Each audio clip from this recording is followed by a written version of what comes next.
जय हिंद साथियों। आज हम लोग पढ़ने जा रहे हैं भारत संघ और उसका राज्य क्षेत्र से संबंधित संवैधानिक प्रावधान।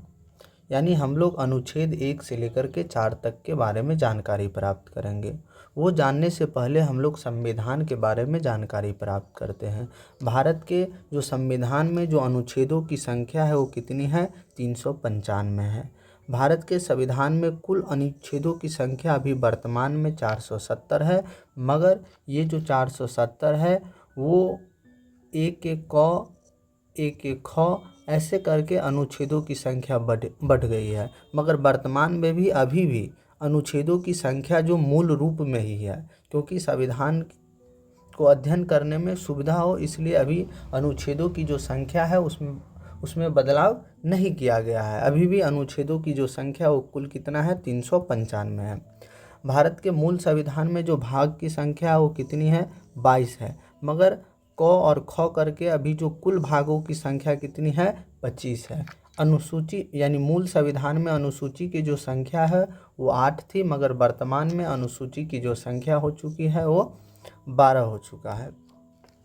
इसके साथ भारत संघ और उसका राज्य क्षेत्र संबंधित जो प्रावधान है वो भाग 1 में है और अनुच्छेद 1 से लेकर के 4 तक है।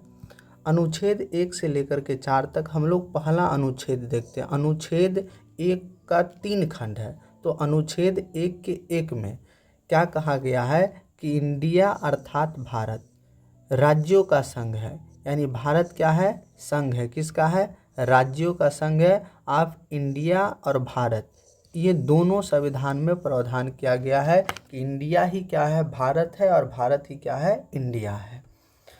इसके बाद अनुच्छेद 1(2) में कहा गया है कि राज्य क्षेत्र वे होंगे जो संविधान की पहली अनुसूची में होंगे।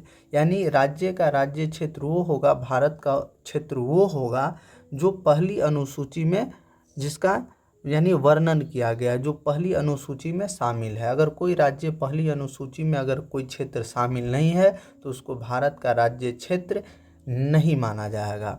अनुच्छेद 1(3) में कहा गया है कि भारत के जो राज्य क्षेत्र है उसको 3 वर्गों में बांटा गया है। पहला है राज्य का राज्य क्षेत्र, जैसे बिहार, उड़ीसा, झारखंड ये जो राज्य है इसका राज्य क्षेत्र।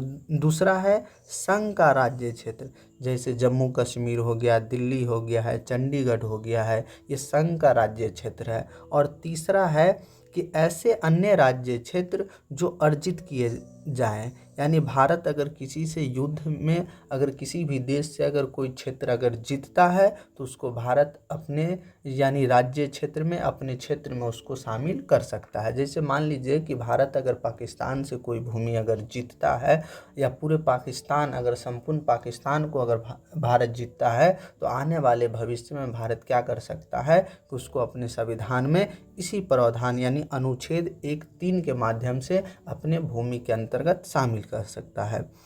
अनुच्छेद 2 में क्या प्रावधान है कि अनुच्छेद 2 का प्रावधान है कि भारत क्या कर सकता है? नए राज्यों का यानी स्थापना कर सकता है और नए राज्यों का प्रवेश भी कर सकता है। तो इसके अंतर्गत भारत अनुच्छेद 2(क) में ये प्रावधान किया गया है कि पहले जो सिक्किम जो था ये एक स्वतंत्र देश था, तो सिक्किम को अपने राज्य में मिलाने के लिए अपने राज्य क्षेत्र के अंतर्गत करने के लिए संविधान अनुच्छेद 2(क) जोड़ा गया। यानी 36वें संविधान संशोधन 1975 के द्वारा सिक्किम को क्या कर दिया गया? भारत के अन्य राज्य के समकक्ष बना दिया गया। कब? 36वां संविधान संशोधन 1975 में के द्वारा, यानी संविधान में संशोधन करके। इसके बाद है अनुच्छेद 3। अनुच्छेद में क्या प्रावधान है कि अनुच्छेद 3 में ये प्रावधान है कि भारत क्या कर सकता है? किसी भी राज्य का नए राज्य का निर्माण कर सकता है या 2 राज्य को मिला करके एक राज्य बना सकता है। राज्य के सीमा क्षेत्र में परिवर्तन कर सकता है, राज्य के नाम में परिवर्तन कर सकता है या राज्य के किसी क्षेत्र में के किसी भी नाम में परिवर्तन कर सकता है। इसके साथ अनुच्छेद 4 में क्या कहा गया है कि अनुच्छेद 2 और अनुच्छेद 3 में जो जो निर्दिष्ट किसी विधि के द्वारा नए राज्य की स्थापना या किसी राज्य का नाम, क्षेत्र, सीमा आदि में अगर बदलाव किया जाता है तो भारत सरकार को क्या करना पड़ेगा, पहली अनुसूची में और चौथी अनुसूची में बदलाव करना पड़ेगा।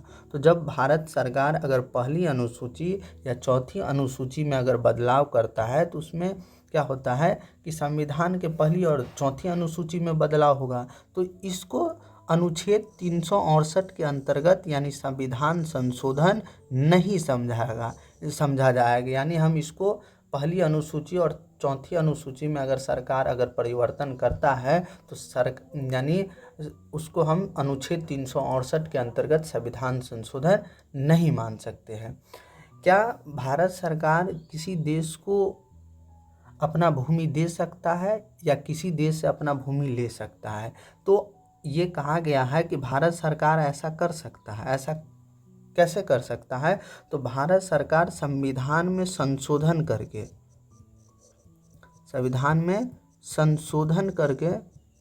ऐसा कर सकता है। यानी 100वें संशोधन के द्वारा यानी 100वें संशोधन 2015 में भारत सरकार ने ऐसा किया था कि कुछ भूमि बांग्लादेश को दिया था और बांग्लादेश से कुछ भूमि भारत सरकार लिया था। तो ऐसे हम कर सकते हैं, किसी देश को कुछ भूमि दे सकते हैं और ले भी सकते हैं।